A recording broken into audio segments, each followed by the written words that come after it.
বন্ধুরা আমরা ফাইনালি ফিল্ডে চলে এসেছি। প্রচুর ধান এখানে দেখলাম। আগে যে গিয়েছিলাম সেখানে খুব একটা ধান ছিল না, এখানে ধান মোটামুটি অনেকটাই পেকে গিয়েছে, সে পাশেও কাঁচা আছে।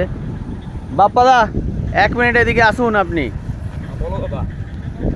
গুরুদেব আসছেন। গুরুদেব বলছি, আমরা তো বিশাল বড় ফিল্ড দেখতেছি, মাঠের এপারেও আছে ধান, বাঁধের ওই সাইডেও ধান, বা পিছনেও অনেক সব দেখে এলাম। তো ব্যাপারটা একটা জিনিস আমার প্রশ্ন হয়ে গেল যে এখানে অনেকটা ধান পাকা আছে, সে পাশটা ধান কাঁচা, এর কারণটা কি? আমি বলছি বিষয়টা। আচ্ছা, বিষয়টা হচ্ছে ধানটা তো এখানে খুব হাই কোয়ালিটি ধান, ঠিক আছে? আচ্ছা, এখানে আচ্ছা। সিস্টেম ধানটা যেটা মুগ কাটা হয়, মুগ আর সয়াবিন যখন কাটা হয় একটা স্প্রে করা হয়, আচ্ছা। কাঁচাটাকে তাড়াতাড়ি পাকিয়ে দিই। হুম। আর এই ধানটা এখানে এই জন্য আছে, এই ধানটা কাটার পরে এই ধানটা কাটা হবে, কিন্তু এরপরে কিন্তু চালু হবে, মানে কি ধান বর্ষা ধানটা রোয়া হবে। এই রাস্তার সাইডে যে ধানটা পাকা দিচ্ছ না, এতে 2 দিন আগে মেডিসিন মেরে দেওয়া আছে। ওই ধানটা মেডিসিন মারেনি, তার কারণ মেশিন এখন এসে পৌঁছায়নি। আচ্ছা, আচ্ছা। লাগবে তখন ওই ধানটাকে স্প্রে হবে। ওই ধানটা যখন স্প্রে হবে তখন অটোমেটিক এই ধানের এই কালারটা আসবে। আর এই ধানটা 70% হয়ে গেলে ধানটা কেটে যাবে। আচ্ছা, আচ্ছা, বুঝতে পারলাম। একটু আগে আমরা যে আসছিলাম, একটা কাকা আমাদের সঙ্গে আসছিলেন, উনি বলছিলেন মেডিসিন দেওয়ার 1 দিন পরে আমরা ধান কাটতে চাইলে 1 থেকে 2 দিন। এইটা স্প্রে হয়ে গেছে, কারণ কিছু গাড়ি এসে, যারা লোকাল গাড়ি এখানে আছে তারা তো কাটবে, ঠিক আছে? এখানে অলরেডি দাদা দেখুন, ওখানে পেট্রোল পাম্পে 2টো গাড়ি চলে এসেছে। গাড়ি চলে এসেছে, ওই দুটোর জন্য কিন্তু স্প্রে করে দিয়েছে, ঠিক আছে? এবারে এটা হচ্ছে এই যে ফিল্ড, এই যে গ্রামটা দেখছো না, এই গ্রাম ওই যে টাওয়ার আছে, দেখছো না?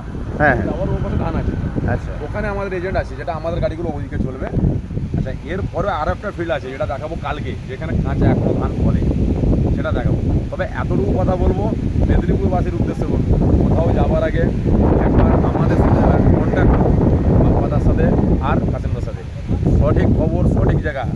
এরকম না ভিডিও বানাবো ব্যাঙ্গালোর আর কাজ করব বম্বে আর থাকছি গুজরাটে, এরকম ভিডিও কোনো রকম আসবে না, কারণ সকল মেশিন মালিক পারেশান আছে। এটা সবসময় লোককে সত্যটা দেখাবে। সোশ্যাল মিডিয়াতে এত মিথ্যা মিথ্যা কথা বলে পুরো সোশ্যাল মিডিয়াটাকে বদনাম করে দিচ্ছে সবাই। কেউ বা কারা করছে আমরা দেখছি, লোককে বলছে এই জায়গা ওই জায়গা, ওরকম না বলা ঠিক। ভাই আমি যদি এখানে পজিশন থাকে, দুটো গাড়ি মালিক আনতে পারি, আসবে কাজ করবে, কিন্তু অসুবিধা কি আছে? একটা এটা বলে দিই বন্ধুরা, অ্যাকচুয়ালি এটা ইউপি নয়, একদম ভুল ধরতে যাবেন না। আমরা বলবো এরা কোথায় কাটছি, আমরা বলবো, আমাদের কমেন্টে নাম্বার দেবো, আমরা নাম্বারে কল করবো, বন্ধু বলে দেবো। কারণ এটা তো ফের অন্য কারোর মধ্যে না আবার তখন তোমরাও বলবে না, তোমরা বললে ইউপি তোমরা করছো অন্য জায়গায়, ভাই ডাইরেক্ট বলে দেবো কোন জায়গায় কাজ করছি, একদম নেট লোকেশন সমেত আমি বলে দেবো, এটা আমার দায়িত্ব। তুমি অল ইন ওয়ান ভিডিওতে চ্যানেলে দেখতে পারবে এই ভিডিওটা, প্লাস এই সেম ভিডিও আমার ফেসবুক পেজে দেখতে পাবে বাপ্পা এজেতে, ইনস্টাতেও দেখতে পাবে বাপ্পা এজেতে। আর ওখানে কমেন্ট বক্সে নাম্বার দেবে, এত মেসেঞ্জারে মেসেজ করবে, নাম্বার দেবে, আমরা কল করবো, সঠিক বলে দেবো মেশিন লাগবে কি লাগবে না। মেশিন লাগলেও বলে দেবো, আর না লাগলেও ভাই জানিয়ে দেবো যে লাগবে না, ঠিক আছে?